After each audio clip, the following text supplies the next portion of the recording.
Some mistakes we make in anger echo louder than thunder. Some decisions born from cruelty return with consequences we never imagined. This is the story of Tyler Bennett, a 13-year-old boy who thought discipline meant domination, who believed control equaled power, and who learned the hardest lesson of his young life on a night when lightning split the sky and rain fell like judgment.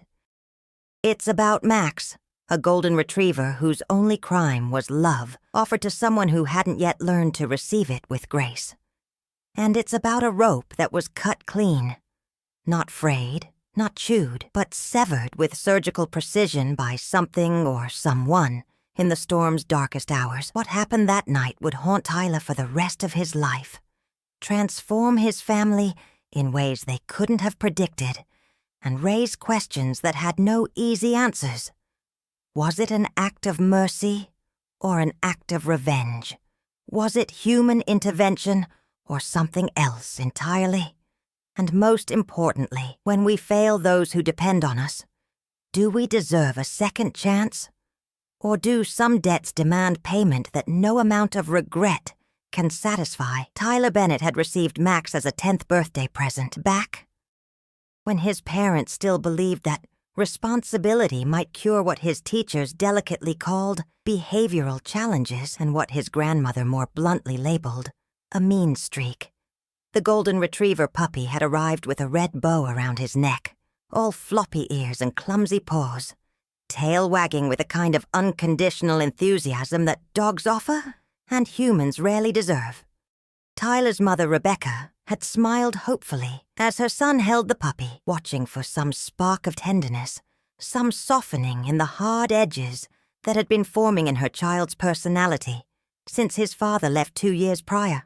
For the first few months, Max's presence seemed to work a minor miracle. Tyler fed him, walked him, even slept with the puppy curled at the foot of his bed. Rebecca allowed herself to believe that love, even the simple, uncomplicated love between boy and dog, might be the medicine her son needed. But as Max grew from puppy into adolescent dog, as his energy became boundless and his size substantial, Tyler's initial interest curdled into something darker. The dog became not a companion, but a possession.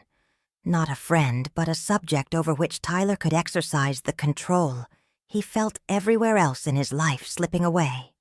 By the time Tyler turned 13 and Max reached 3 years old, their relationship had transformed into something that made Rebecca's stomach turn. Tyler didn't abuse Max in obvious ways.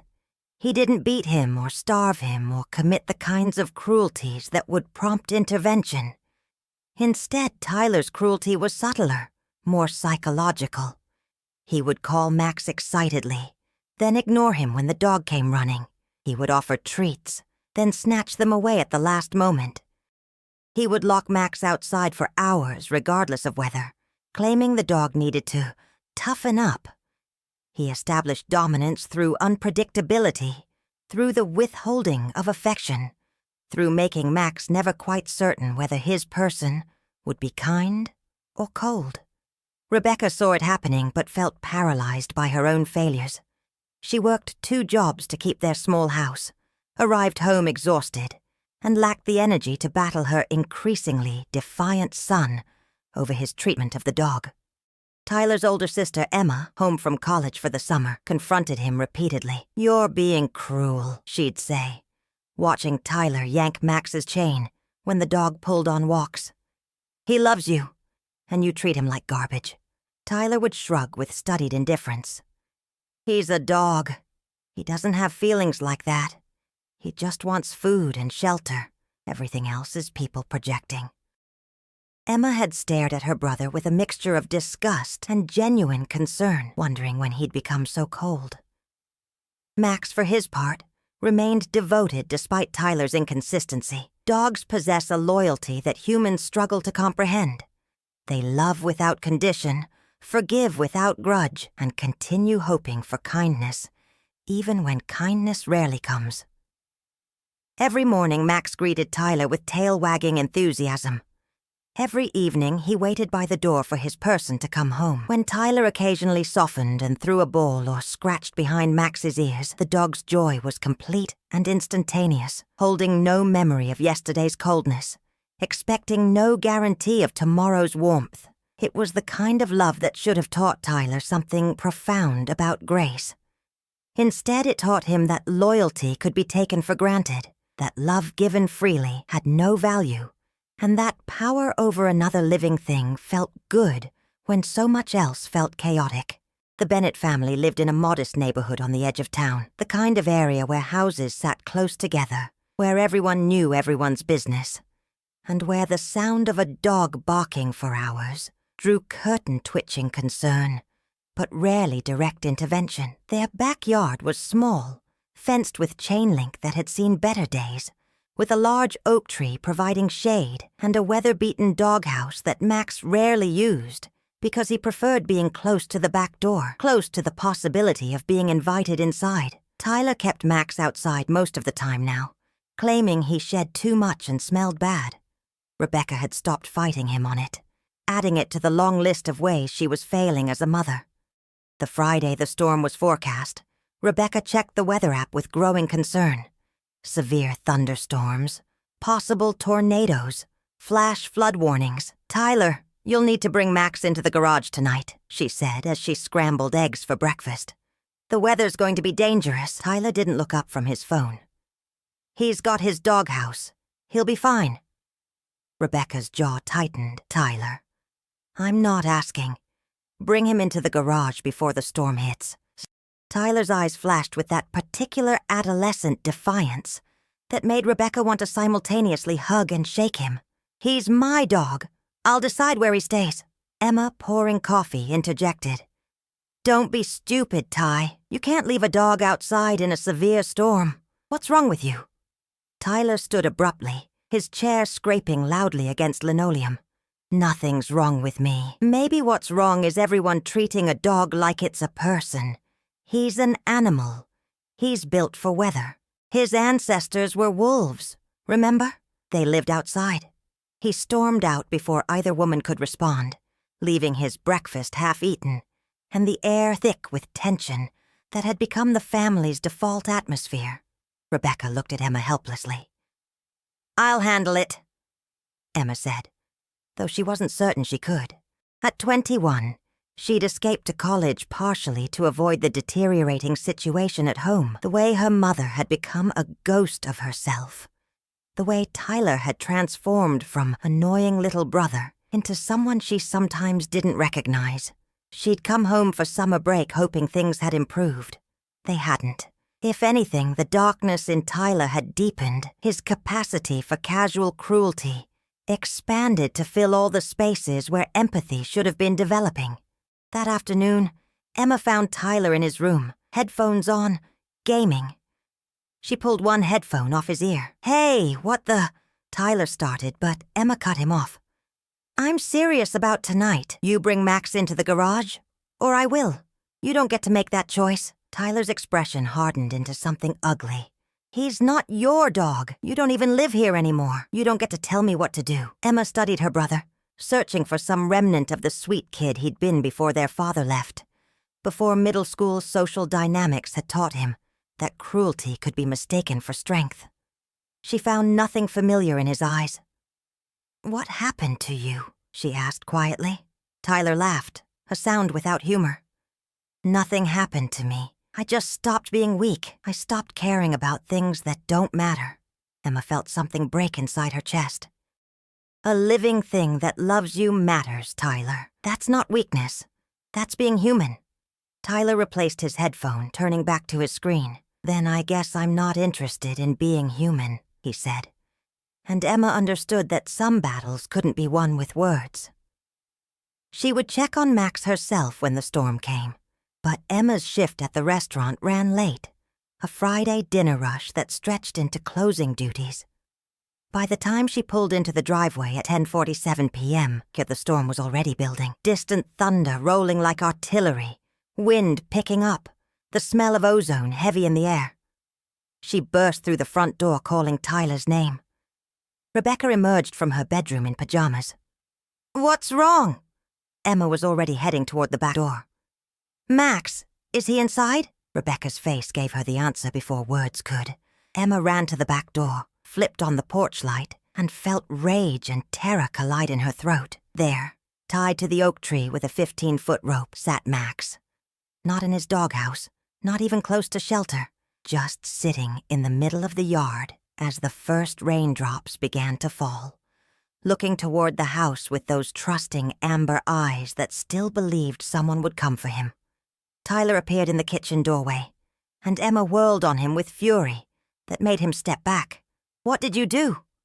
Her voice was barely above a whisper, more terrifying than if she'd screamed. Tyler lifted his chin defensively. He was barking too much. He needed to learn. Emma didn't let him finish. Untie him. Right now. Tyler's jaw set stubbornly. No. He stays out until morning. Then maybe he'll learn to be quiet when I tell him to. Emma moved toward the door, but Rebecca caught her arm. Emma! The lightning! Thunder cracked so loud it rattled the windows, and the rain intensified from sprinkle to deluge in seconds.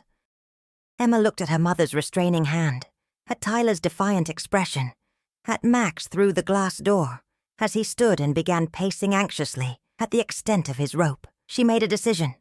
I'm getting him. Tyler blocked the doorway. You're not. This is my decision. Emma stared at her brother, and something fundamental shifted in their relationship, in the family dynamic, in the trajectory of everything that would follow.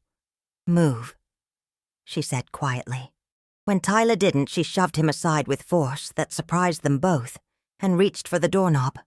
Emma, no! Rebecca's voice hit a pitch of maternal terror. The lightning's too close. You'll be struck. Emma hesitated, hand on the knob, torn between sense and conscience. In that moment of hesitation, lightning illuminated the backyard like daylight, and thunder followed instantly, a sound like the world splitting open. Max barked frantically, lunging against his rope, and Emma saw true terror in the dog's eyes. She turned the knob, but Rebecca pulled her back forcefully. You are not going out there. I won't lose you too. The two hung in the air. All the losses this family had already sustained, all the things that had broken them before tonight. Emma tore herself from her mother's grasp and ran toward the garage. Then I'm getting bolt cutters. We're cutting that fence and getting him from the side yard. But by the time she found the tools in the cluttered garage, the storm had escalated to something biblical. Rain so heavy visibility dropped to feet, wind howling like something alive and furious, lightning striking so frequently the night strobed with white light. Emma stood in the garage doorway, tools in hand, and knew with sickening certainty that going out there was suicide. She looked back toward the house and saw Tyler's silhouette in the kitchen window, backlit, watching, just watching, making no move to help, to fix this, to undo his choice. So Max stayed outside, tied to that oak tree while the storm raged through the night. And in the morning, everything would change. The Bennett family didn't sleep that night. How could they, with thunder that sounded like bombs detonating overhead, with rain hammering the roof in sheets so thick it sounded like continuous pressure, with wind that made the whole house groan and creak? But more than the storm's violence, it was the guilt that kept them awake. Different flavors of guilt for each of them, but guilt nonetheless that sat heavy on chests and made breathing feel like moral failure. Rebecca lay in her bed staring at the ceiling, flinching with each lightning strike, picturing Max out there in the dark, wet and terrified, wondering why the people he loved had abandoned him. She told herself she'd tried to stop Tyler, that she'd physically restrained Emma from risking her life, that she'd made the only responsible parental choice available.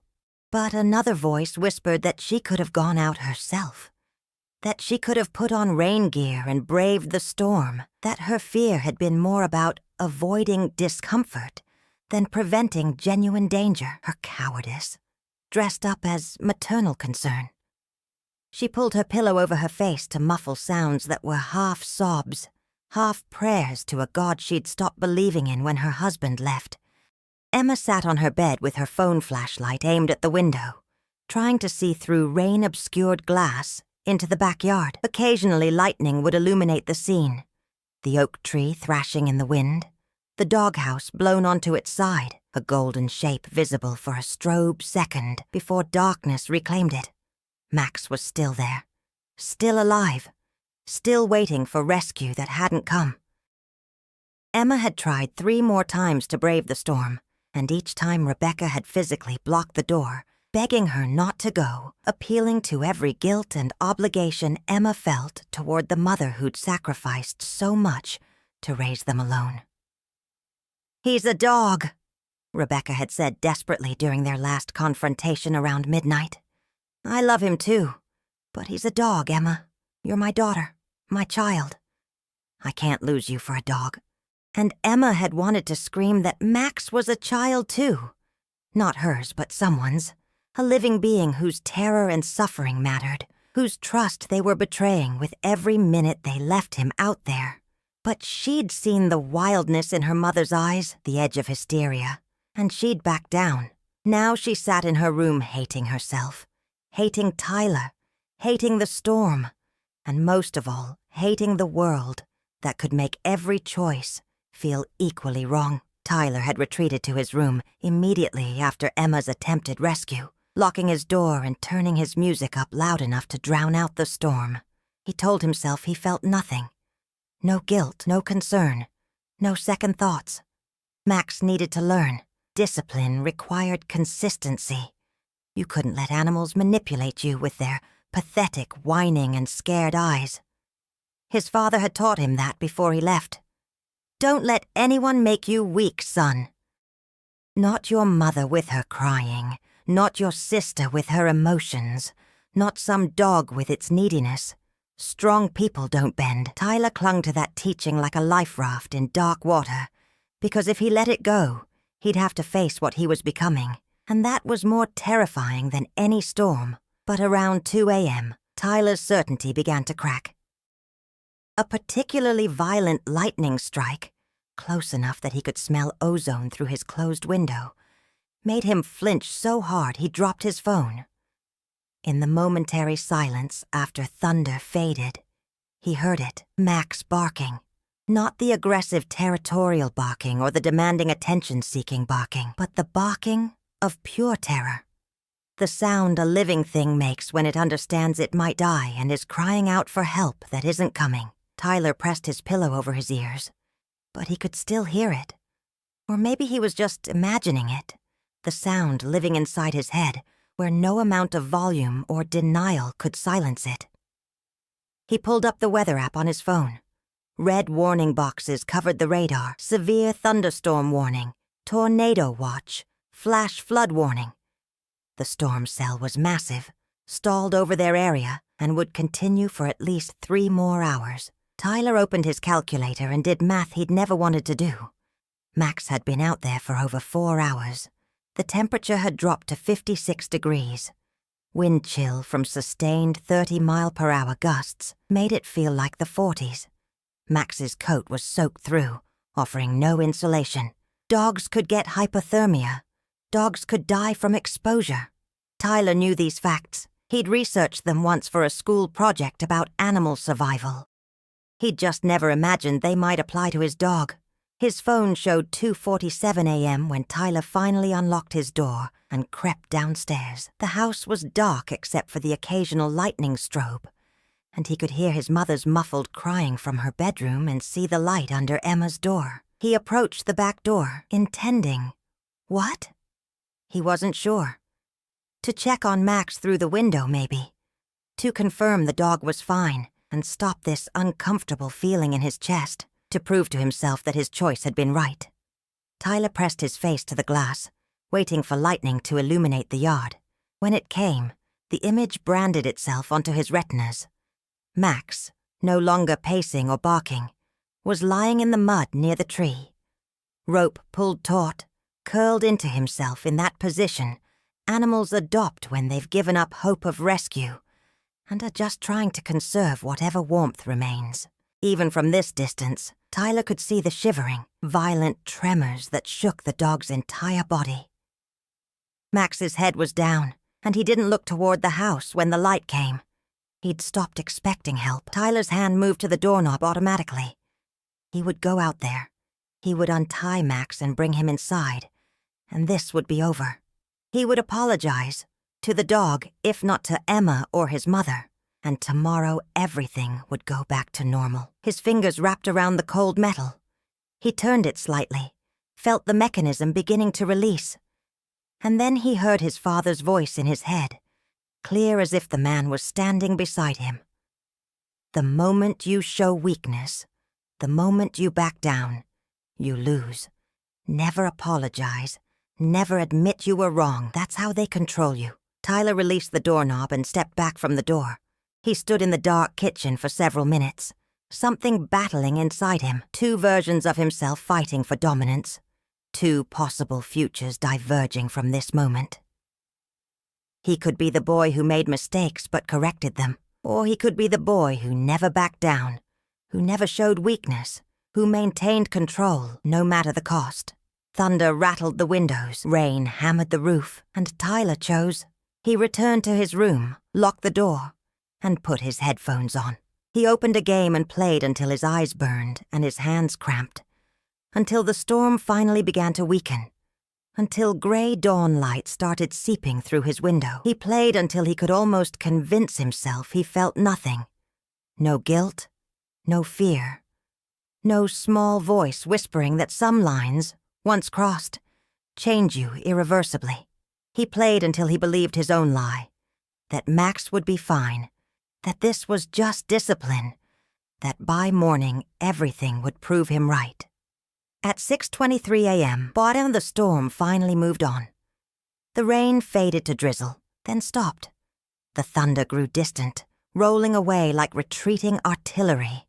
Wind dropped to a breeze. The house settled into silence, so complete it felt accusatory. Every creak and drip a voice saying, "You could have stopped this."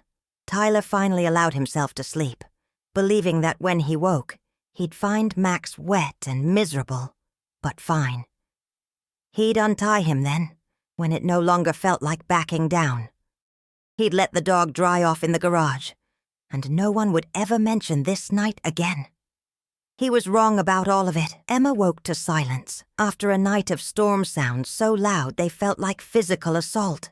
The absence of noise had its own quality, dense and heavy, like the air itself was holding its breath. She checked her phone. 7:41 a.m. She'd fallen asleep sometime after 5, exhausted by adrenaline crash and moral anguish. Sunlight streamed through her window with the too bright quality that follows storms. Everything washed and sharp-edged. Max. The thought hit her like electricity, and she was out of bed and running before full consciousness settled in. Down the stairs, through the kitchen, to the back door. She pressed her face to the glass, and her heart lurched with relief. She could see the oak tree, see the rope still attached, see a patch of gold in the grass that had to be Max lying down. He'd survived the night. Thank God. Thank God.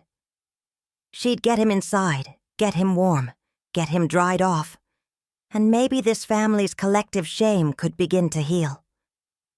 Emma opened the door and stepped into the transformed backyard. The storm had rearranged everything.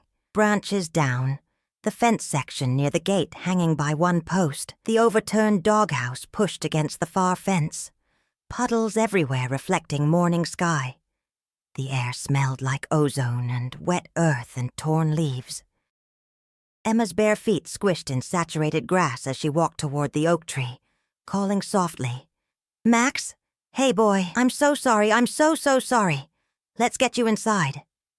She stopped. Something was wrong with the scene. Her brain processed it before conscious thought could articulate what. The gold patch in the grass wasn't Max. It was a fallen branch covered in leaves that early light had turned golden. The rope was there, tied to the tree exactly where it had been. But the other end. Emma walked closer, dread rising like cold water. The other end was cut. Not frayed from chewing, not loosened from the knot pulling free, cut clean, surgical.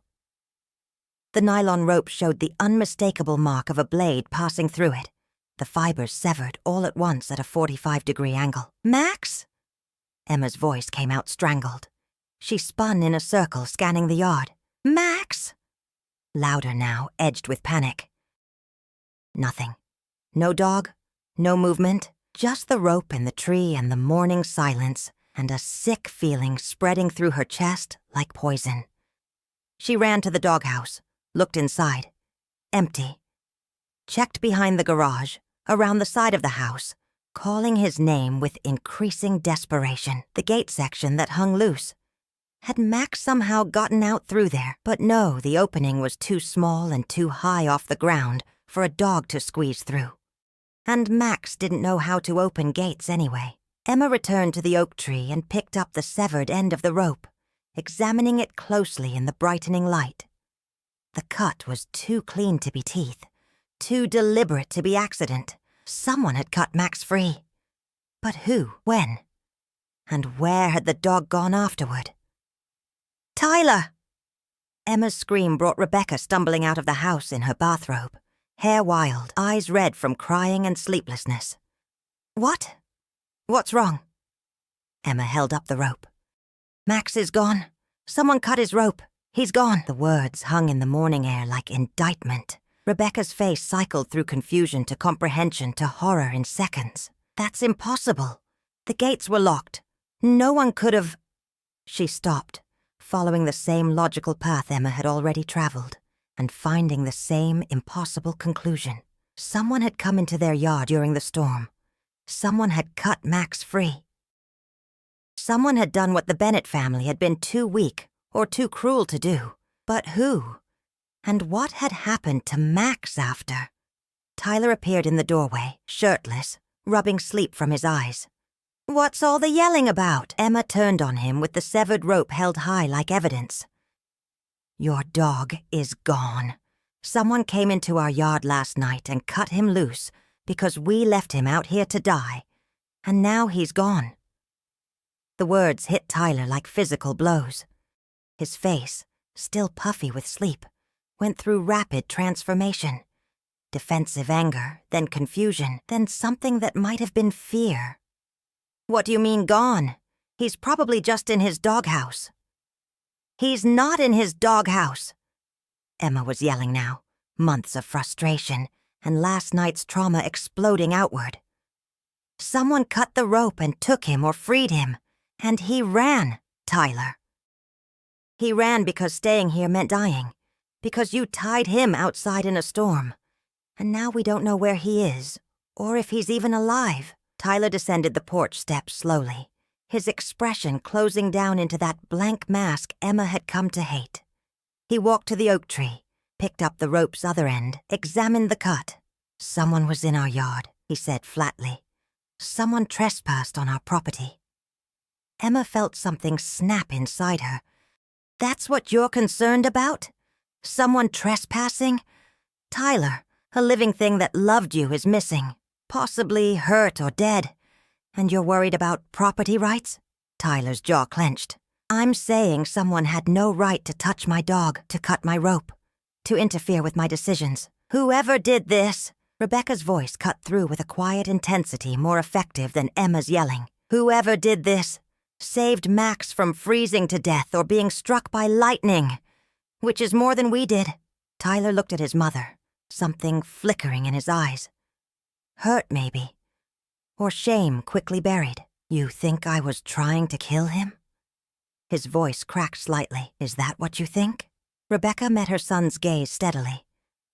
"I think you made a choice that could have killed him. And I think someone else made a different choice. And now we need to find him." She pulled her phone from her bathrobe pocket. "I'm calling the police to file a report. Emma, start calling shelters. Tyler." She paused, and the pause held weight. "You need to decide if you're going to help find him, or keep pretending you don't care." Tyler stood frozen for a moment, then turned and walked back into the house, without a word. Emma heard his bedroom door slam from the backyard. The next 2 hours became a blur of phone calls and desperate searching. Rebecca spoke with a police officer who took the report with visible skepticism. Missing dog, cut rope, family drama evident in Rebecca's voice. "Ma'am, it's possible your dog chewed through the rope and it just looks cut. Or maybe a good Samaritan saw the animal in distress and freed it. Without evidence of theft or property damage beyond the rope, there's not much we can investigate." Rebecca wanted to scream that evidence of cruelty should matter, that whoever had freed Max deserved thanks, not investigation. But she just gave her information and hung up. Emma called every shelter within a 50-mile radius, described Max in detail, filed missing reports, left callback numbers. Most shelters wouldn't open until 9 or 10 a.m., so she left messages, her voice growing hoarse from repetition. Golden Retriever, male, 3 years old, answers to Max. No collar because he wasn't supposed to be outside. Last seen tied in our yard during last night's storm. Please call if anyone brings him in. Each call added another layer of guilt. No collar, wasn't supposed to be outside. Family emergency. All the euphemisms for, "We failed him." Rebecca and Emma drove through the neighborhood in Rebecca's car, windows down, calling Max's name. They asked neighbors if they'd seen anything. The elderly couple 3 houses down, the young family across the street, the teenager who walked his own dog every morning. No one had seen Max, but Mrs. Chen from 2 doors down leaned close and said quietly, "I heard that dog barking last night during the worst of the storm. It sounded terrified. I almost came over, but my husband said it wasn't our business." Her expression held judgment that didn't need words. Rebecca thanked her and drove on, cheeks burning. They posted on neighborhood Facebook groups, community forums, lost pet pages. Emma designed a flyer with the best recent photo of Max, golden coat shining, tongue out in a happy pant, eyes bright with the joy dogs have that humans spend lifetimes trying to recapture. "Missing," the flyer read. "Reward. Please help us find him." She couldn't bring herself to add details about how he'd gone missing. That shame was too fresh, too raw. They printed 50 copies at the library and started taping them to poles and bulletin boards throughout the neighborhood. Tyler stayed in his room. Rebecca knocked twice, asked him to please help search. Received only silence in response.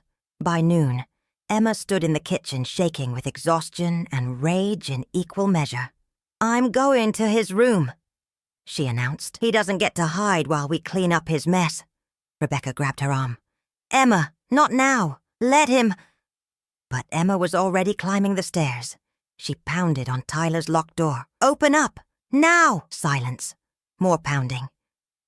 "Tyler Benjamin Bennett, open this door, or I swear to God I'm kicking it in."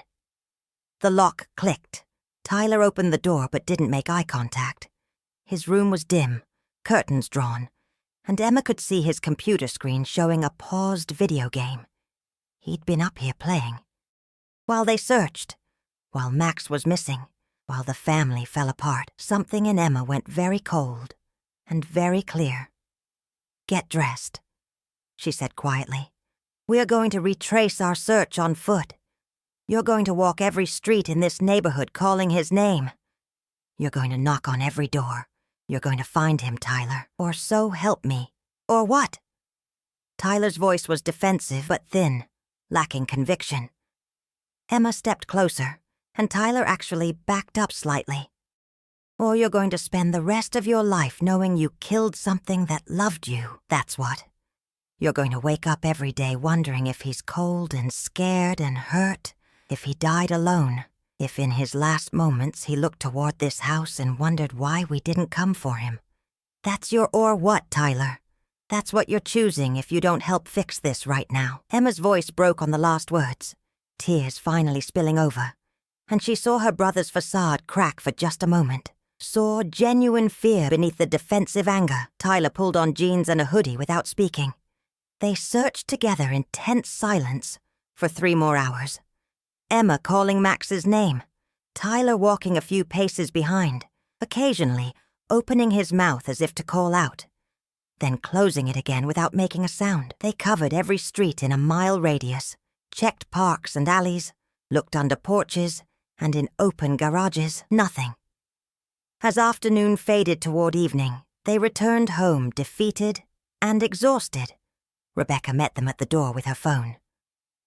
One of the shelters called back. A dog matching Max's description was brought in this morning by a veterinarian's office. They're open until 8. We need to go now. The 3 Bennetts piled into the car in silence, heavy with hope and dread. If it was Max, he was safe. But what condition would he be in after a night like that? And more troubling, who had freed him? Who had been in their yard? And what would happen when they had to face that person and explain what they'd done? The animal shelter sat on the edge of an industrial area, a cinder-block building with cheerful murals that couldn't quite hide the institutional sadness of a place where lost and abandoned animals waited for futures they couldn't comprehend. Rebecca pulled into the parking lot at 6:47 p.m., and all 3 Bennetts sat in the car for a moment, none of them ready to face what came next. Emma broke the silence. If it's him, and he's okay, Tyler is apologizing to that dog. Out loud. With meaning. Understood? Tyler nodded mutely, staring at his hands. Inside, the shelter smelled of industrial cleaner, failing to mask the underlying sense of too many frightened animals in too small a space. The woman at the front desk looked up with the professional sympathy of someone who dealt with human failings daily. Help you? Rebecca stepped forward. We called about a golden retriever brought in this morning. The Bennett family. The woman's expression shifted, something complicated passing over her features. Recognition, maybe, or judgment. Yes. Melissa put a note here. The dog is here. But there's paperwork to complete, and Dr. Winters asked to speak with you before release. Dr. Winters? Rebecca's voice rose slightly. Is something wrong? Is Max injured? The woman's professional mask slipped for just a moment, revealing clear disapproval. Dr. Winters can explain. Please have a seat. She gestured toward plastic chairs along the wall, then disappeared through a door marked, Staff Only. The Bennetts sat in uncomfortable silence, listening to distant barking, the hum of industrial air conditioning, and the loud ticking of a wall clock that seemed to emphasize every passing second. After 10 minutes that felt like hours, a door opened, and a woman in her 50s emerged, wearing scrubs printed with cartoon dogs and cats. Her expression was carefully neutral in a way that made Emma's stomach clench. Bennett family. They stood in unison. I'm Dr. Sarah Winters. I run the veterinary clinic 2 miles from your neighborhood. I brought Max here this morning. She paused, assessing them with sharp eyes. Before I return him to you, I need to understand what happened last night. Rebecca found her voice first. There was a storm, a severe thunderstorm, and... Her voice caught. And our son had tied Max outside, and by the time we realized he was out there, it was too dangerous to go get him. The lightning was... Dr. Winters held up a hand. So, you knew the dog was outside, secured to a tree, during a severe storm with tornado warnings? And you made the decision to leave him there? The words landed like stones. Emma interjected. We tried. I tried to go out multiple times, but my mom was afraid I'd be struck by lightning. So you chose to protect your daughter over your dog. Dr. Winters' voice held no inflection, but the judgment was clear. That's a reasonable choice from a human perspective. But from a legal perspective, it's animal neglect. From an ethical perspective, it's cruelty. Tyler, who'd been silent until now, spoke up. He's my dog. I made the decision to leave him out. It was discipline. He'd been... Dr. Winters turned her full attention on Tyler, and he faltered under the intensity of her gaze. You're the owner. How old are you? 13. 13. And you disciplined a 3-year-old dog by tying him to a tree during a potentially fatal storm? Tyler's defenses came up. Dogs need to learn. They can't be coddled. My father said—" Dr. Winters cut him off again. "I don't care what your father said. I care that I spent 45 minutes at 3 a.m. untying a dog who was hypothermic, dehydrated, and so terrified he'd urinated on himself. I care that Max's body temperature was 94 degrees when I got to him. Normal for a dog is 101 to 102. He was in the early stages of hypothermia. Another 2 hours and he likely would have died of exposure." The words hit like physical blows. Rebecca swayed slightly, and Emma caught her elbow. "You're the one who cut the rope," Emma said, understanding flooding through her. Dr. Winters nodded. "I live 6 houses down from you. I was up during the storm because I had a cat patient in critical condition I was monitoring. Around 1:30 a.m. I heard barking. The kind of barking that signals genuine distress. I looked outside and saw your backyard lights were on, so I walked down to investigate.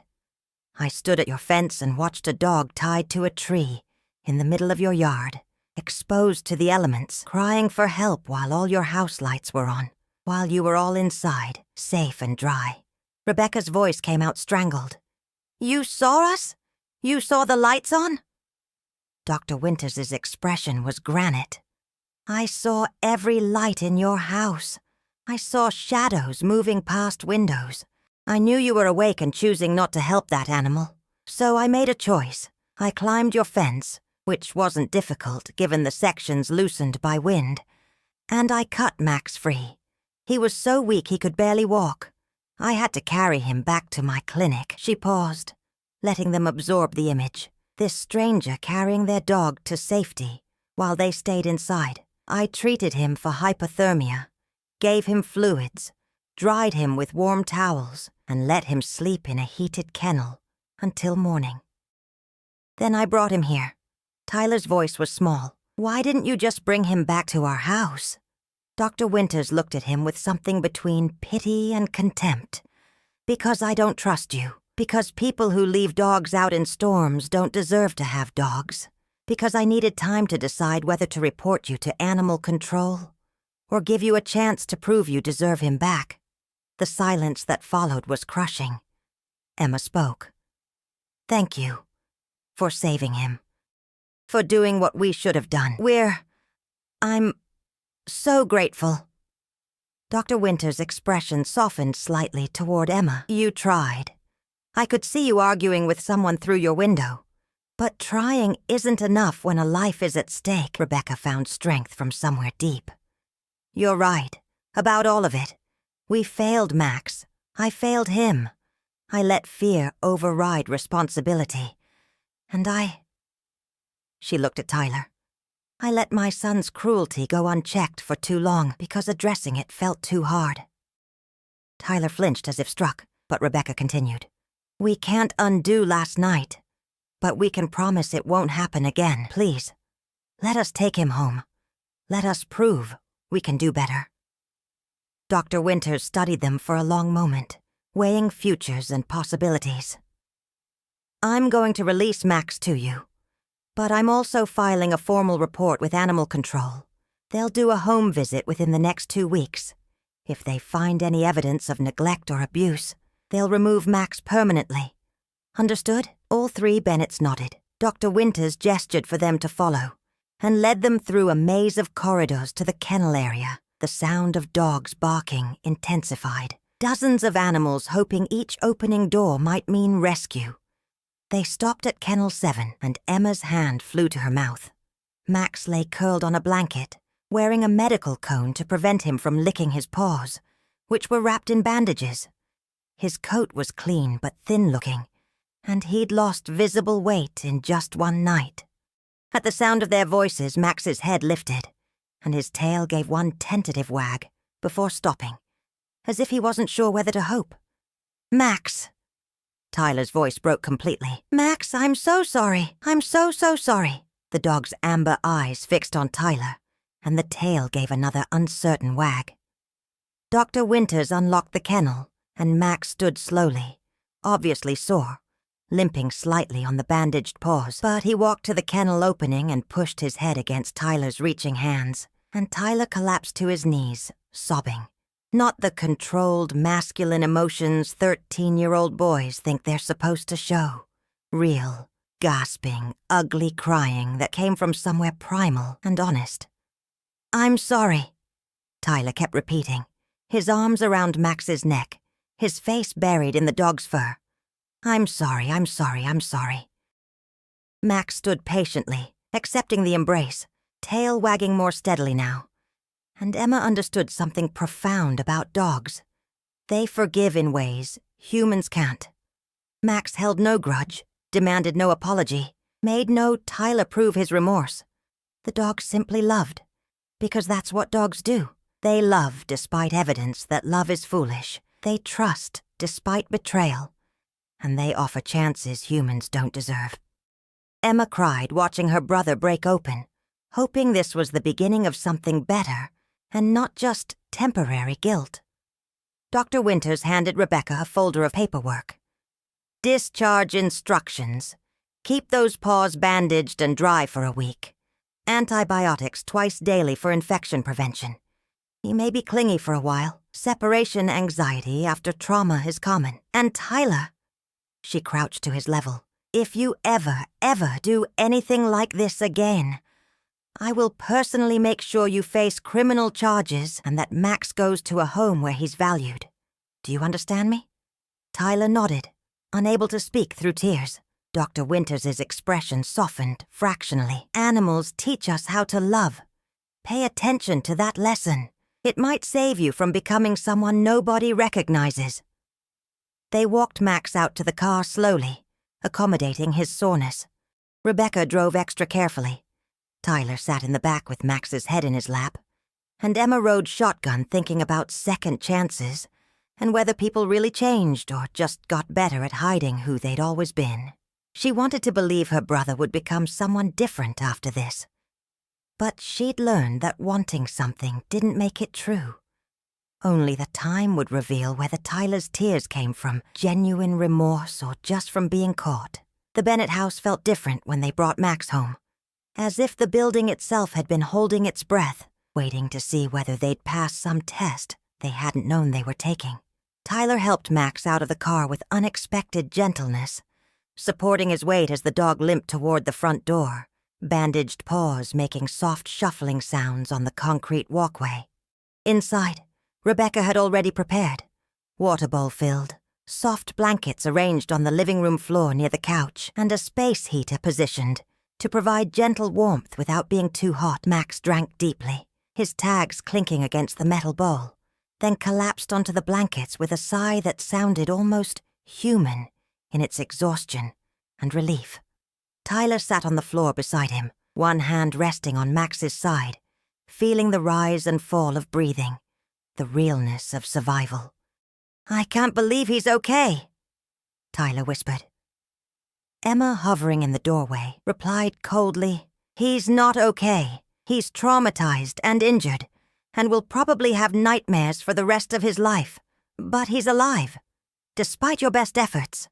Tyler flinched but didn't defend himself. That was new. Rebecca ordered pizza for dinner. Nobody had eaten all day, too consumed by searching and then the confrontation at the shelter. They ate in the living room so nobody had to leave Max, paper plates balanced on laps, conversation minimal and strained.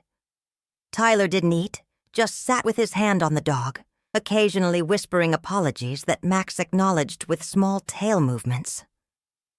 Emma watched her brother with confusion. Was this real transformation beginning, or performance of remorse that would fade once the immediate guilt receded? "I want to install a camera in the backyard," Emma announced suddenly. Rebecca looked up, confused. "Why?" Emma's voice was firm. "Because someone, Dr. Winters, felt she needed to intervene during a storm in the middle of the night to save an animal we were supposed to be caring for. Because Tyler has a pattern of behavior that needs documentation. Because if there's ever a next time, I want evidence." Tyler's head snapped up. "There won't be a next time, I swear." Emma cut him off. "Your swears don't mean anything yet.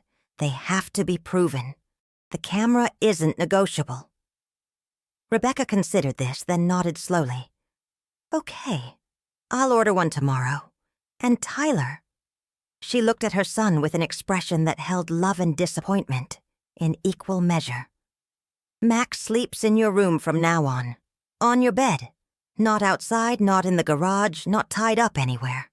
He sleeps where you sleep, so you remember every single night that he's a living thing who depends on you. Understood? Tyler nodded. Can he sleep with me tonight? Rebecca glanced at Max, assessing. If he wants to, it's his choice. And Emma understood the lesson embedded in that answer. Max's agency mattered. His comfort mattered. His choice mattered. As if understanding the conversation, Max stood slowly and limped toward the stairs. Tyler jumped up to help him, but Max paused at the bottom step, looking back at Tyler, waiting. Together they climbed, dog and boy, survivor and repentant, both moving slowly, both wounded in different ways. Emma watched them disappear down the upstairs hallway and felt her throat tighten. She wanted this to be the turning point. She wanted to believe people changed. She wanted transformation to be as simple as one traumatic event, forcing realization. But she'd learned enough about human nature to know healing was rarely that straightforward. That night, Emma couldn't sleep. At 2 a.m., as she crept down the hall and pressed her ear to Tyler's door, she heard nothing for long moments. Then, softly, Tyler's voice. I don't know why I did it, Max. I keep trying to figure it out. Dr. Winters thinks I'm cruel. Emma thinks I'm broken. Maybe they're right. Maybe something's wrong with me. A pause. Dad used to say caring about things made you weak, that you had to be hard or people would hurt you. And after he left, I got so angry all the time. At Mom for not making him stay. At Emma for leaving for college. At everyone who seemed happy when I felt like I was drowning. Emma held her breath, listening. Tyler continued. But you never left, even when I was mean to you. You were always happy to see me. Always wagging your tail like maybe this time I'd be different. And I hated that. Hated that you made them feel guilty for being terrible. Because no matter how bad I was, you'd forgive me the next day, and that felt like a mirror showing me who I really was. And I didn't want to look. A long pause. I almost killed you. I understand that now. If Dr. Winters hadn't come, you'd be dead, and it would be my fault. And I don't know how to live with that. I don't know how to be someone different than what Dad made me. Emma heard Max's tail thump against the bed. Soft, forgiving. She backed away from the door, tears streaming down her face, and returned to her room. Maybe people could change. Maybe they couldn't. But at least Tyler was asking the right questions now. That had to count for something. The next morning, Rebecca woke to find Tyler asleep on his bedroom floor beside the bed, one hand resting on Max, who slept above him on the mattress. The image broke something open in her chest. This boy who'd been so hard, so defended, now vulnerable in sleep, choosing discomfort to stay close to the dog he'd almost destroyed. She took a photo, not to shame him, but to remember this moment when something shifted, when the possibility of healing became visible. Dr. Winters called that afternoon. "How's Max?" Rebecca reported honestly, eating well, drinking plenty of water, limping less, seeming more comfortable. "And Tyler?" The question held weight. Rebecca looked at her son, who was sitting on the floor playing gently with Max, respecting when the dog pulled away, offering treats without expecting anything in return. "I think he's scared," Rebecca said, "of who he almost became. Maybe that's a good thing." Dr. Winters was quiet for a moment. "Fear can be useful if it motivates change, but watch him. Real transformation takes time. Don't mistake temporary guilt for permanent growth." The warning proved prescient. 9 days after the storm, a white van pulled into the Bennett driveway at 3 p.m. Animal Control, as promised by Dr. Winters. Tyler watched from the living room window as a woman in a uniform emerged, carrying a clipboard and camera. His stomach clenched with fear that was becoming familiar. The awareness that consequences existed, that actions had weight, that the world could take things away when you failed to value them properly. Rebecca opened the door before the officer could knock, professional smile in place, despite the anxiety radiating from her. Mrs. Bennett? I'm Officer Kayla Morrison with County Animal Control. I'm here for the welfare check on a golden retriever named Max, following a report filed by Dr. Sarah Winters. Her tone was neutral, but her eyes were sharp, assessing everything. The home's condition, Rebecca's demeanor, the smell and sound environment. May I come in? Max greeted Officer Morrison with tail wags, limping over to sniff her extended hand. She crouched immediately, examining him with practiced efficiency. Hey, buddy, let's take a look at you. She ran hands over his body, checked his weight, looked at his eyes and teeth, examined the healing paw wounds. Tyler stood frozen in the hallway, Emma beside him, both understanding this stranger held power over their family's future. His paws are healing well, Officer Morrison noted, photographing the bandages. Weight seems appropriate. Coat condition is good. Temperament appears sound. She stood, addressing Rebecca. I need to see his living areas, where he sleeps, eats, and spends time outside. I'll also need to interview family members separately about the incident. Rebecca nodded, throat tight. Of course, whatever you need. The inspection was thorough and uncomfortable. Officer Morrison examined the backyard, photographing the oak tree where Max had been tied, the fence sections that had been loosened by storm, the now secured gate. She measured distances, noted lack of adequate shelter, documented everything with clinical precision. Walk me through the night of October 10th, she instructed Rebecca. Start from the beginning. Rebecca told the truth, all of it. Tyler's decision to leave Max outside, her own failure to intervene forcefully enough. Emma's attempts to rescue Max physically, prevented by maternal fear. The hours they'd stayed inside while Max suffered. Dr. Winters' nighttime rescue. The morning discovery of the cut rope. Rebecca's voice shook through parts of the recitation, but she didn't minimize or make excuses. Officer Morrison's expression remained neutral, but she wrote extensive notes. Tyler's interview was harder. Officer Morrison sat across from him at the kitchen table, her presence somehow both kind and implacable. Tell me why you tied Max outside during a severe storm. Tyler had prepared for this, but the words still came out wrong, defensive and hollow. I was trying to discipline him. He'd been barking, and I thought... Officer Morrison held up a hand. Let me clarify. You thought leaving an animal secured outside during tornado warnings and lightning storms was appropriate discipline for barking.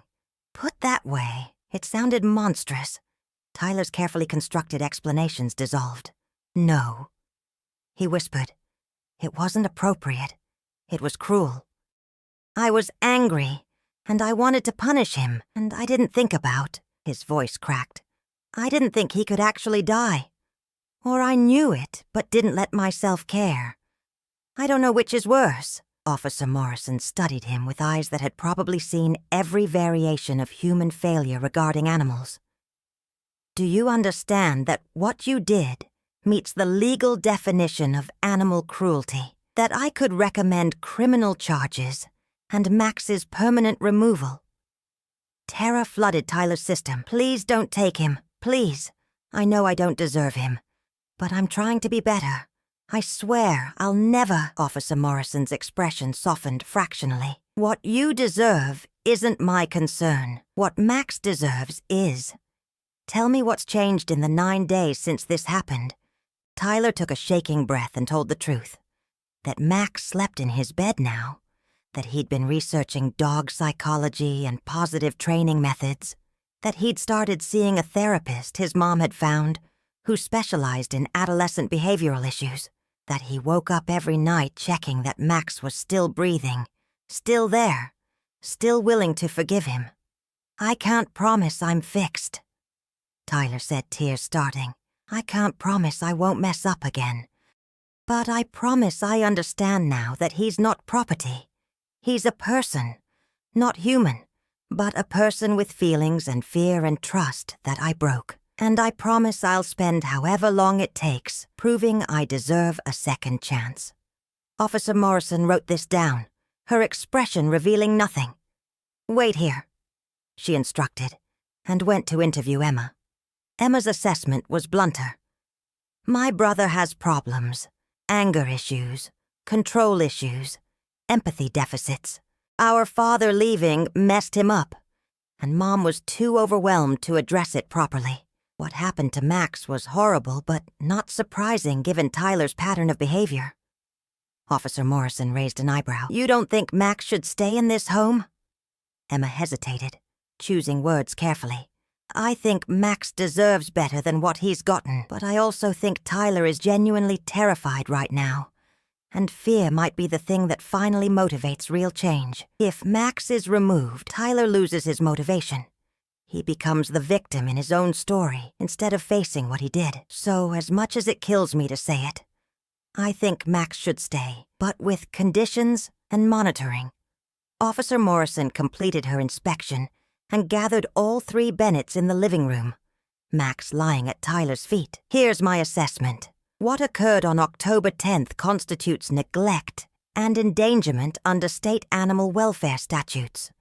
However, given the minor's age, the intervention by a third party that prevented worst-case outcomes, and the evidence of remediation efforts, I'm recommending probationary status rather than immediate removal.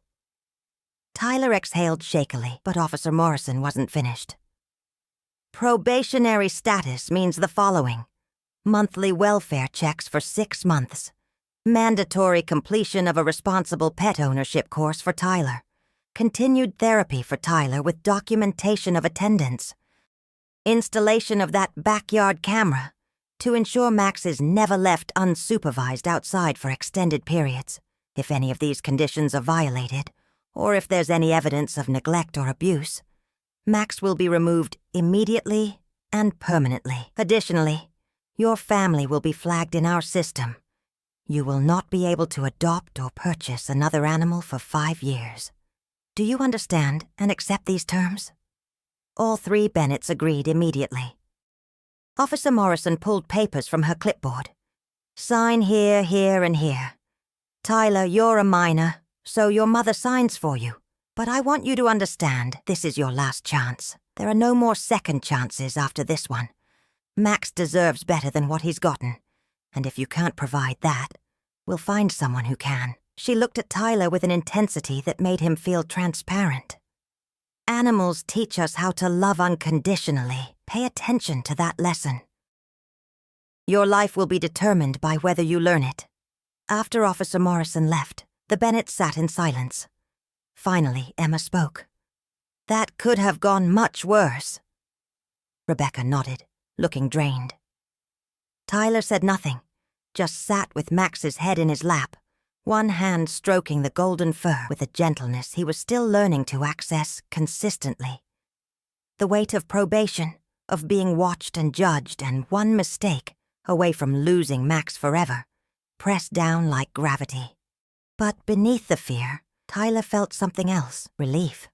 Someone had looked at what he'd done and said, "This is unacceptable, and there will be consequences, and you must change."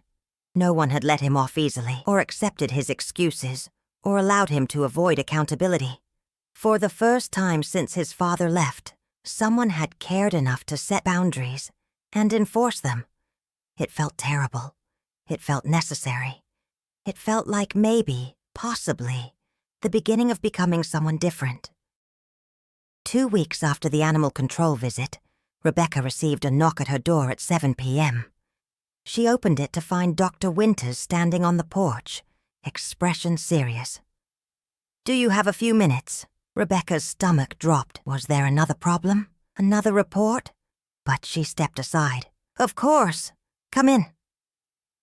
Dr. Winters entered, nodded politely to Emma, who was studying at the dining table, and waited while Rebecca called Tyler down from his room. When all 3 Bennetts were assembled, Dr. Winters pulled a folder from her bag. I want to show you something. After I filed the animal control report, I started thinking about that night, about timing and logistics. I saved Max at approximately 2:45 a.m., but I first heard him barking around 1:30. That's over an hour where I heard distress but didn't act immediately. I want you to understand why. She opened the folder and pulled out printed photographs, screenshots from her home security camera, time-stamped and dated October 10th. The images showed her front porch and the street beyond. I have cameras on my property for security. After everything happened, I reviewed the footage from that night. Look at this.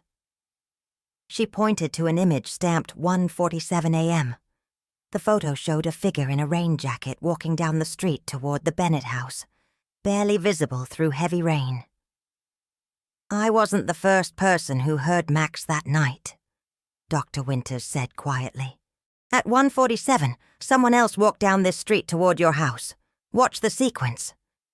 She laid out more screenshots like a storyboard. 1:47. Figure walking toward Bennett house. 1:52, figure standing at the Bennett's fence, visible only as a shadow. 1:58, figure still at fence. 2:11, figure climbing fence into Bennett yard. 2:19, figure exiting yard and walking quickly back down street. Emma leaned forward. Someone else tried to rescue Max before you did? Dr. Winters shook her head. Not tried. Watch the timestamps. This person entered your yard at 2:11 and exited at 2:19. 8 minutes.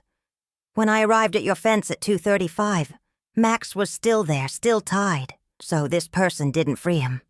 But they were in your yard with him for 8 minutes. Doing what? I don't know. Tyler's face had gone pale. Do the photos show who it was?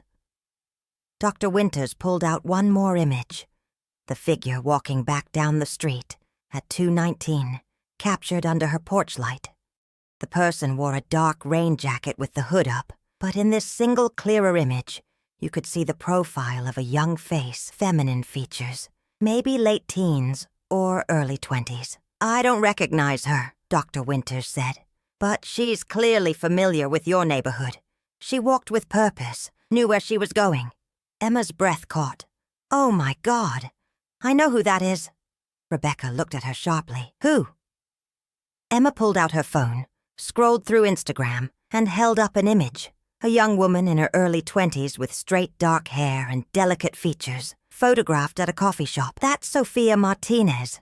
She lives 6 houses down. She's home from college for a gap year.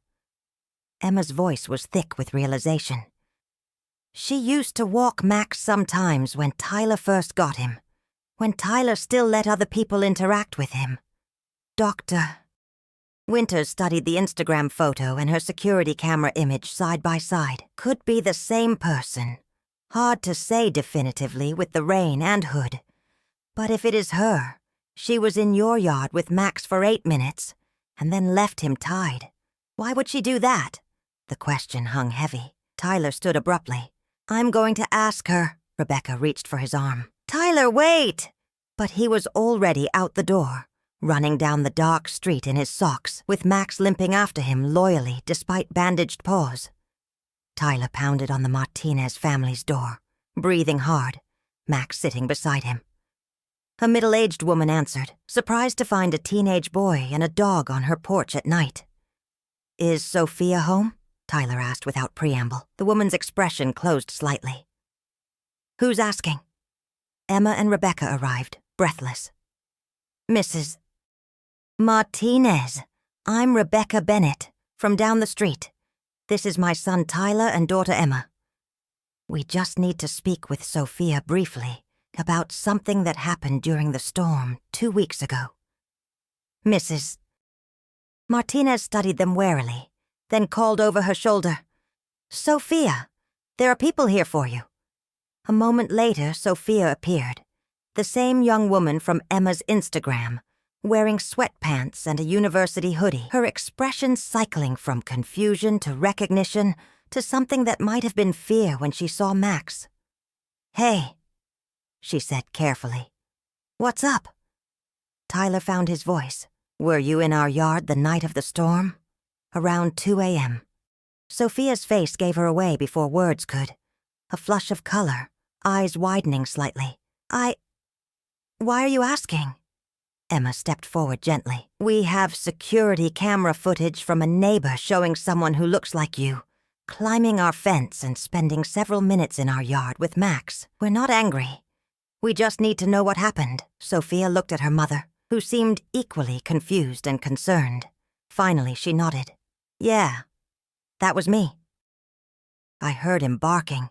I was up studying, and my bedroom window faces toward your house. I heard this awful barking, the kind that sounds like an animal is terrified, and I looked out and saw him tied to your tree in the middle of the storm. Her voice grew stronger, defensive. I couldn't just ignore it, so I put on a rain jacket and went over. You climbed our fence in a lightning storm, Tyler said, and his tone wasn't accusatory. It was odd. Sophia lifted her chin. I climbed your fence to see if I could help a dog I used to care about when you were less of a...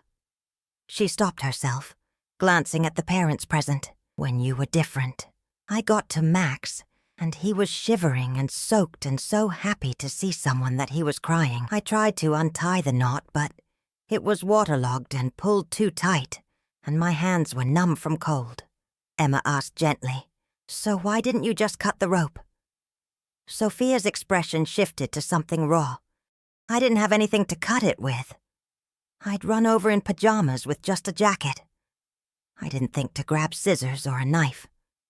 I tried for almost 10 minutes to get that knot loose, but I couldn't. And the lightning was getting so close, and I was terrified I'd be struck. So her voice broke. I made a choice. I could stay there and keep trying and probably get myself killed, or I could go get tools and come back. What did you do? Rebecca's voice was barely audible. Sophia's eyes filled with tears. I spent as much time as I dared petting him and talking to him. I told him someone would come. I promised him he wouldn't die out there. Then I climbed back over your fence and ran home to get bolt cutters from our garage. But when I got back to my room to change out of wet clothes, I looked out the window and saw a car parked in front of your house. I saw someone else going into your yard with a flashlight. And I thought, thank God they're getting him. Someone else is braver than me. Someone else actually saved him. Tyler's voice was thick. That was Dr. Winters. She's a vet. She cut him free and took him to her clinic. Sophia nodded, wiping her eyes. I know. I called the clinic the next day pretending I'd found a lost dog matching Max's description, just to make sure he was okay. They told me he'd been treated and returned to his family. I've been checking on him from a distance. I saw you walking him last week. Saw he was limping but alive. I didn't come talk to you because... She looked at Tyler. Because I didn't trust that you'd changed. Because I remembered how you were before. And I didn't want to see that again. Tyler stepped forward, and Sophia tensed. But he just held out his hand. Thank you.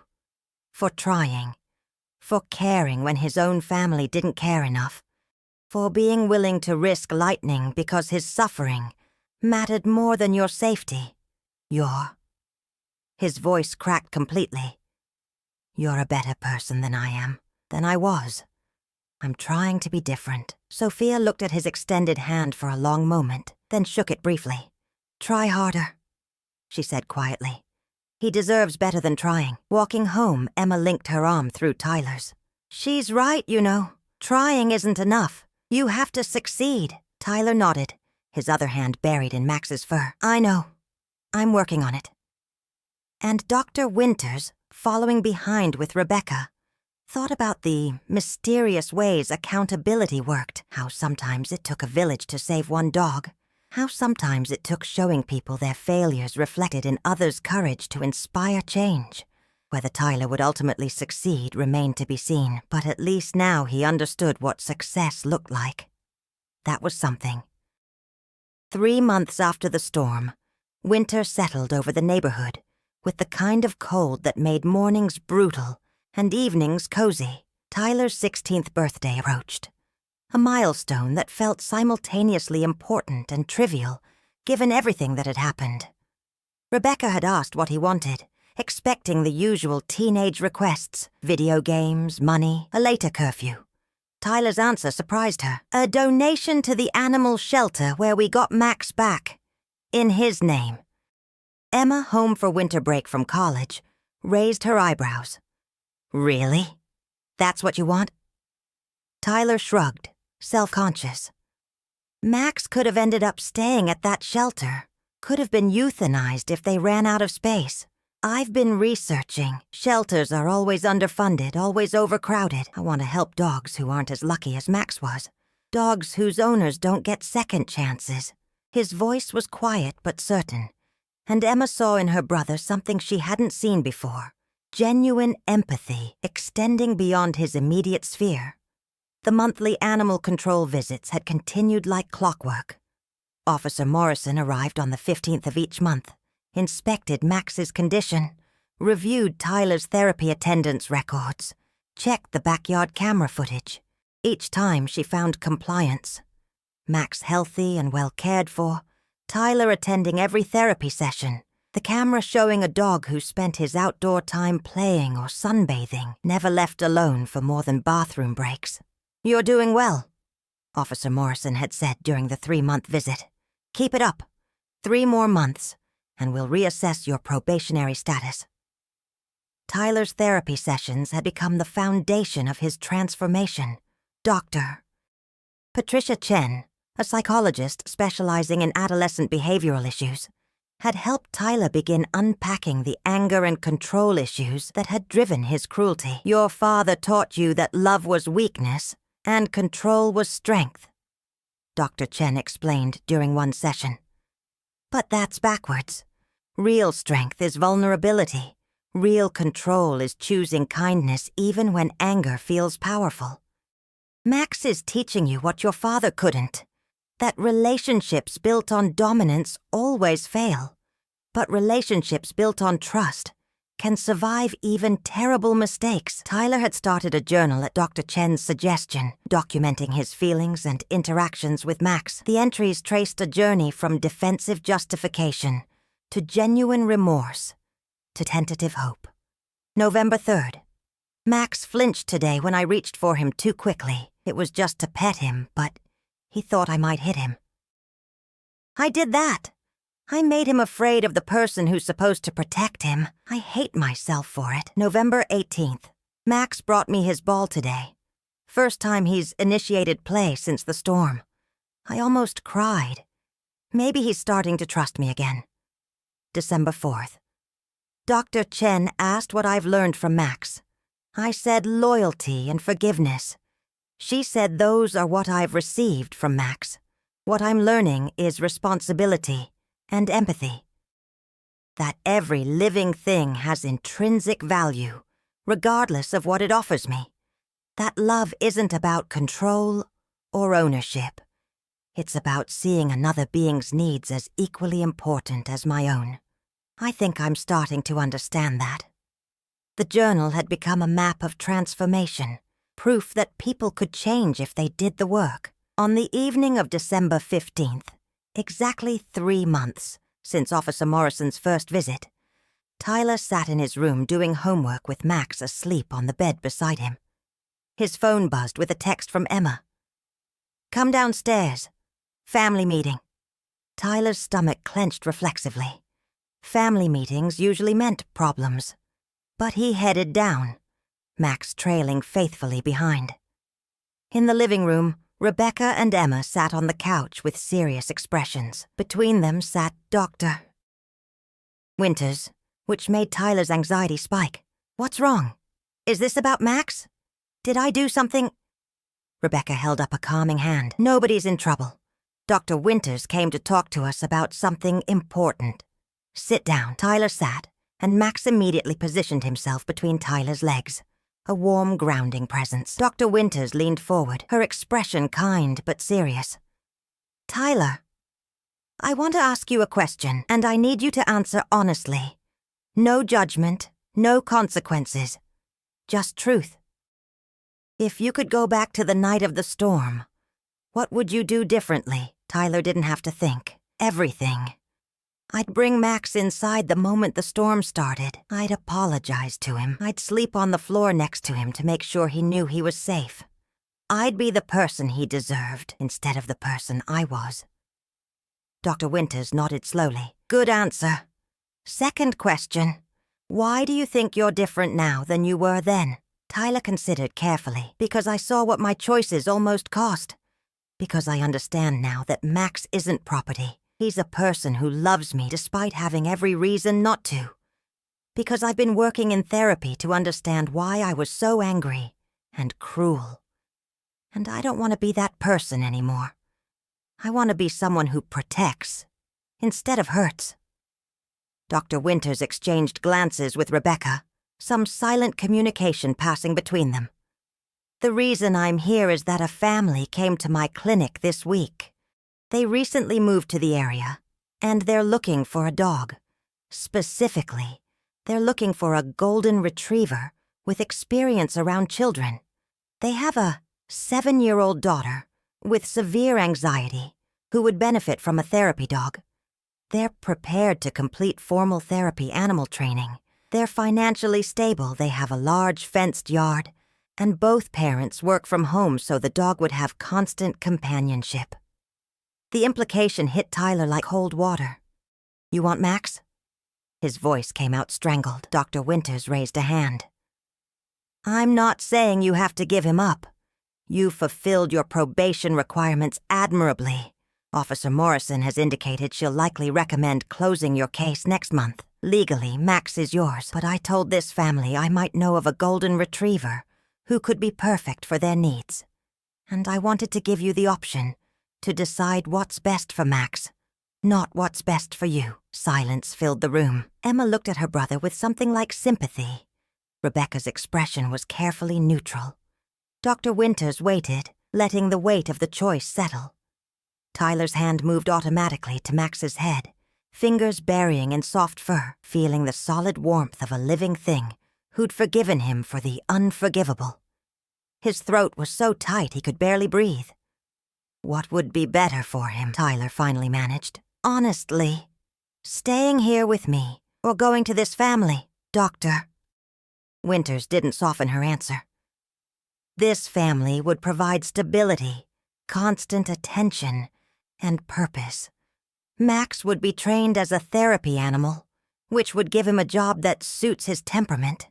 He's naturally calm and empathetic. He'd help a child who needs him. But Tyler, you're not a bad owner anymore. You've changed. Max is happy here. There's no wrong answer. Tyler's tears started before he could stop them. Except there is. There's the answer that's about what I want, keeping him. Because I love him, and he's the only thing that's ever loved me unconditionally. And there's the answer that's about what he deserves, giving him to people who can offer him more than I can, who won't ever tie him outside in a storm, because they're angry and broken. Max whined softly, sensing distress, and licked Tyler's hand.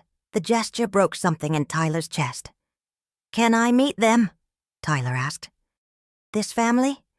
Can I see if Max likes them before I decide? Dr. Winters nodded. They're hoping to visit tomorrow if you're willing. They understand the situation. They know Max has had a difficult past, and that his current family is considering what's best for him. They're good people, Tyler.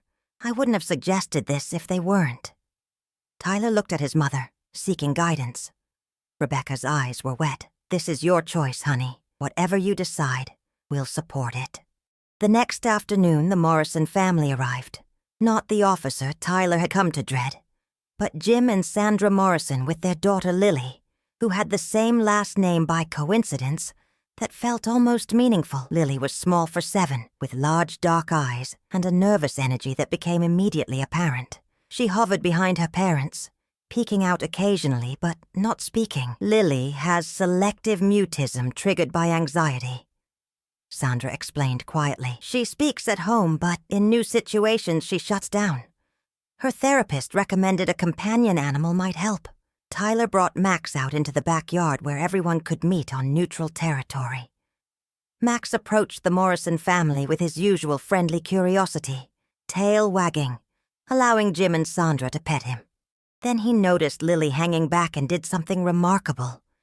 He walked directly to her, sat down at her feet, and looked up at her with those amber eyes that had seen Tyler at his worst and loved him anyway. Lily's hand came out slowly, touching Max's head with tentative wonder. For 10 minutes, Tyler watched as Max sat perfectly still while Lily petted him, her movements becoming more confident, her shoulders relaxing. Then Max lay down and rolled onto his back, offering his belly, the ultimate gesture of trust and invitation. Lily actually smiled, a transformation of her whole face, and sat down in the grass beside him. She leaned against his side and whispered something too quiet for others to hear. Max's tail thumped, and he turned his head to lick her face gently. "He's perfect," Sandra said softly, tears in her eyes. "Lily hasn't been that relaxed with a stranger, animal or human, in over a year." Jim nodded agreement. "If you're willing to let us adopt him, we promise he'll have the best life we can provide. We'll send updates and photos. You could visit if you wanted. This wouldn't be goodbye forever. Just a transition to where he's most needed." Tyler watched his dog, his Max, who'd survived his cruelty, and offered forgiveness Tyler hadn't earned, make a little girl smile in a way that suggested healing was possible. He thought about love as ownership versus love as release. He thought about what his father would say. Never give up anything that's yours. Never show weakness. Never let anyone think you're not in control. And he thought about what Max had taught him, that real strength is choosing someone else's well-being over your own comfort. "Can I have a few minutes alone with him?" Tyler asked. The Morrisons stepped away graciously, and Tyler sat in the grass next to Max, who was still lying beside Lily. "Hey, buddy. Come here for a sec?" Max stood and walked to Tyler, settling between his legs in their familiar position. Tyler wrapped his arms around the dog's neck and breathed in the scent of him. Grass and sunshine and dog. The smell of forgiveness and second chances. "I love you," Tyler whispered. "More than I've loved anything. You taught me what love actually means.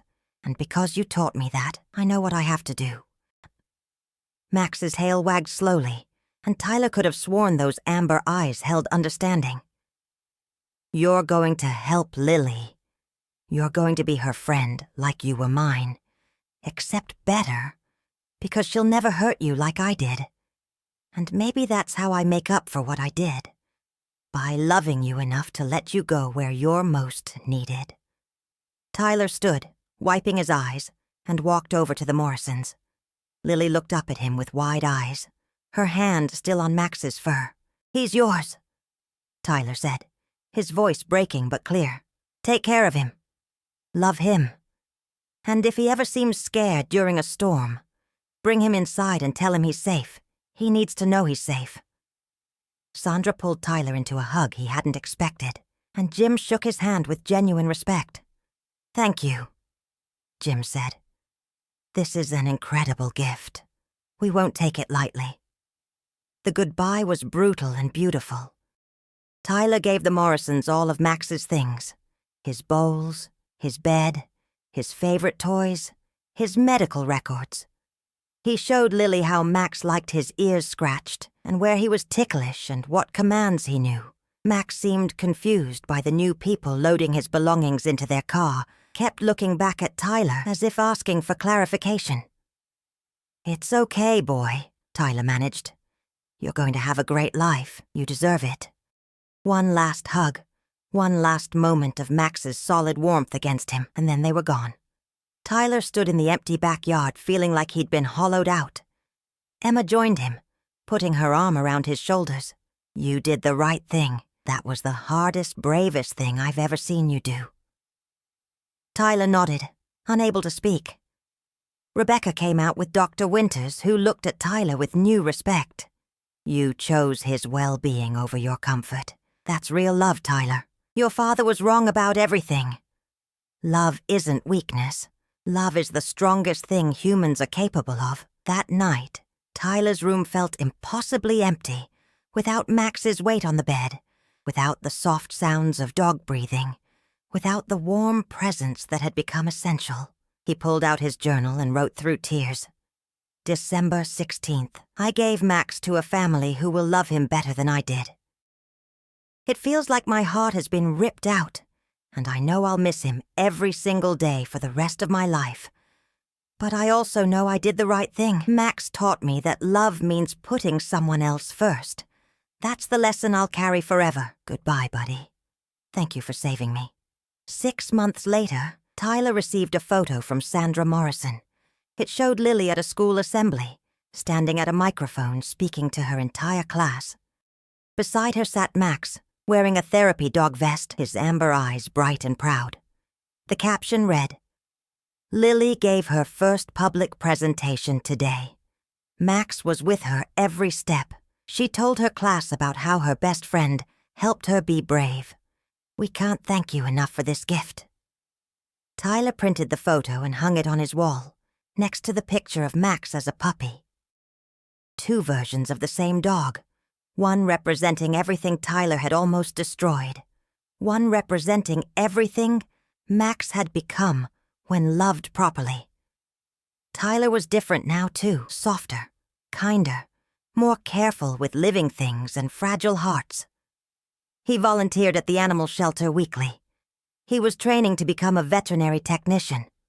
He'd learned the lesson that had almost come too late. Some bonds survive even terrible mistakes.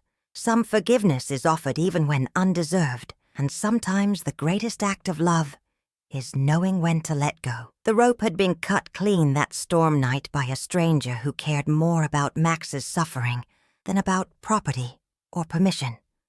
But the real cutting, the severing of who Tyler had been from who he could become, happened when he chose Max's future over his own comfort. That choice, more than any punishment or probation, transformed him, because real change doesn't come from consequence, it comes from love.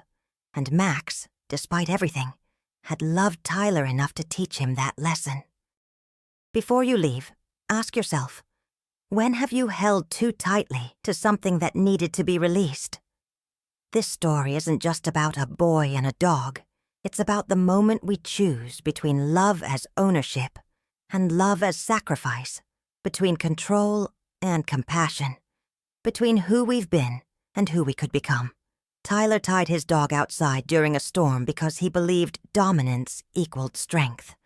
But real strength came when he chose Max's well-being over his own comfort. If this story challenged you, moved you, or made you question how you treat those who depend on you, share it with someone who needs to hear it. Subscribe for more stories that explore the painful, beautiful process of transformation, the mercy of second chances, and the truth that sometimes the greatest act of love is knowing when to let go. And tonight, if you have someone, human or animal, who loves you despite your failures, tell them they matter. Don't wait for a storm